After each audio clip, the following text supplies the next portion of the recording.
이건 사야 돼. 사야 된다고. 안녕하세요, 역TV입니다. 오늘은 여러분이 만약 북한에서 태어나 북한의 아이로 자란다면 이라는 가정을 두고 대체 뭘 배우고 어떻게 세뇌를 당하는지 한번 알아보겠습니다. 모두가 잘 아시는 한반도의 핵폐기물 김일성은 물론 이전부터 북한의 절대 권력자였지만 북한의 통합적 최고 지도자인 수령으로 취임한 시기는 1967년입니다. 그는 이때부터 본격적으로 본인을 신적인 존재로 우상화하는 작업을 실행했는데요. 우선 전국 각지 45만여 곳에 김일성 사상 연구실을 세워 본인을 숭배하도록 만들었습니다. 김일성의 흉상과 동상, 기념관 같은 우상화 기념물은 무려 17만 개를 세웠습니다. 우리의 초등학교라 할 수 있는 게 바로 북한의 인민학교인데, 북한은 이 인민학교 입학부터 대학교에서까지 김일성 교과서를 따로 필수 과목으로 공부해야 합니다. 이런 식으로 김일성은 무려 37년을 북한에서 군림합니다. 여러분, 철학을 공부해보신 분들은 알겠지만 실제 원론적인 공산주의 사상의 창시자인 마르크스, 레닌 이런 사람들의 역사관과 사상은 개인의 우상화나 신격화는 오히려 철저히 배제하는 것을 알 수 있습니다. 그 사람들은 오히려 계급을 위한 투쟁, 인민과 대중의 활동에 의한 국가를 지향하지만 북한은 사회주의와 공산주의 사상을 부르짖으면서도 김일성이라는 개인을 철저하게 우상화하고 신격화했죠. 없는 계급과 신을 만들어버린 것이라 할 수 있습니다. 즉, 북한이라는 집단은 2천만 명을 신도로 가진 전 세계적인 사이비 종교라 봐도 과언이 아니죠. 단적인 예로 세뇌가 얼마나 무섭냐면 2003년 대구 유니버시아드 대회에서 북한 여성 응원단이 경기도 중 갑자기 비가 내리자 김정일 사진이 프린트된 현수막이 비에 젖을까봐 너도 나도 일어나 그 현수막을 철거하고 끌어안고 울었던 충격적인 모습이 생방송으로 중계되었습니다. 이것은 사실 그 당시 국민들에게 커다란 충격을 주었습니다. 세뇌라는 게 이렇게 무섭습니다. 자, 그럼 동서고금을 막론하고 가장 간단하게 세뇌를 할 수 있는 방법은 당연히 조기 교육입니다. 어릴 때부터 세뇌를 시키면 당연히 어른을 개조하는 것보다 쉽고 그 세뇌가 잘 풀리지 않습니다. 1968년 북한에서 정식 교과목으로 설치된 교과목을 보면 인민학교의 교과서 이름은 위대한 수령 김일성 원수님의 혁명활동이고, 중학교는 위대한 수령 김일성 동지 혁명력사입니다. 아주 끔찍하죠?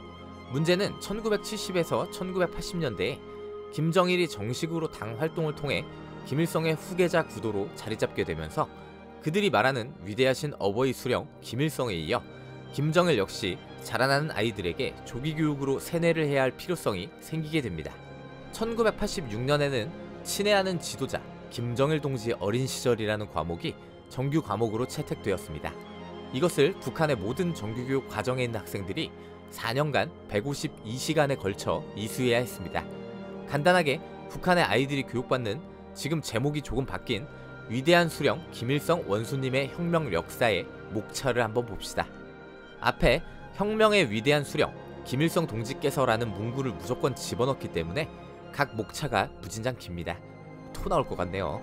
자, 북한의 초등학교 인민학교는 2000년대에 소학교로 이름을 바꾸게 되는데, 직접적인 사상 교육 과목 말고 주로 세뇌에 사용되는 과목이 바로 국어입니다. 개정된 북한의 국어 교육은 그 교육 목표를 다음과 같이 제시하고 있습니다. 소학교 국어 교육의 목적은 사회주의 건설의 모든 분야에서 힘있는 무기로 되고 있는 우리말과 글을 통하여 학생들을 우리 당의 혁명사상, 주체사상으로 튼튼히 무장시키고 그들에게 혁명적 정서와 사고력을 키워주며 우리말과 글에 대한 기초적인 지식과 기능을 갖추어 줌으로써 그들을 자주성과 창조성을 가진 주체형의 혁명 인재, 수령 결사 옹이의 참된 투사들로 키우는 데 있다. 그럼 마지막으로 실제 북한의 국어 교과서에 뭐가 적혀 있고 어떤 문장으로 교육을 시키는지 볼까요? 영희는 기뻤습니다. 영희는 공부를 더 잘하여 위대한 명도자 김정일 원수님께 기쁨을 드리겠다고 마음 다지었습니다. 오늘은 기쁜 날 2월 16일 경애하는 원수님 탄생하신 날, 꽃봉오리 우리 모두 새 옷 입고서 경애하는 원수님께 인사드려요. 오늘은 기쁜 날 2월 16일 향도의 햇님이 솟아오른 날, 우리 모두 춤추고 노래 부르며 경애하는 원수님께 기쁨을 드려요. 아버지 대원수님의 팔소매에 살며시 얼굴을 대보는 선인은 백날이고 천날이고 이렇게 서있고만 싶었습니다. 길가에 핀 아름다운 꽃들도 아버지 대원수님을 모시고 사진을 찍는 선인애가 부러운 듯 끝없이 살랑거렸습니다.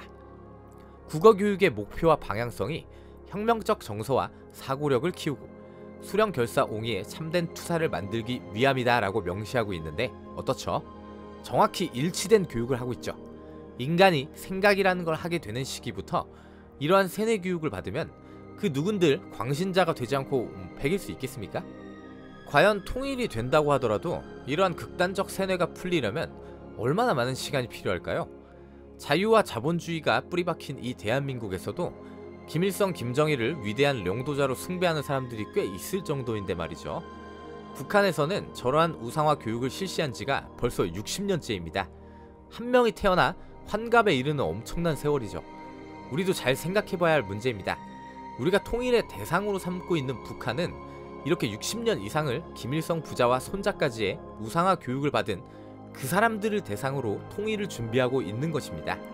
2차 세계대전 다른 독일군이 투항할 때도 히틀러의 친위대 SS는 끈질기게 버텼던 예가 있죠.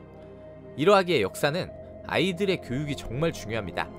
대한민국에서는 자유가 넘치다 못해 밖으로 흘러서 자유주의 국가에서 꿀은 빨면서도 북한을 옹호하고 역사를 날조하는 사람들이 있습니다. 북한의 국가적인 세뇌를 보면서 예컨대 전교조와 같이 자라나는 아이들을 세뇌하는 것이 국가적으로 어떠한 영향을 미치는지, 역사 교육과 국가적 정체성에 대한 교육이 얼마나 중요한지를 모두가 한 번만 생각해 봤으면 좋겠습니다. 감사합니다.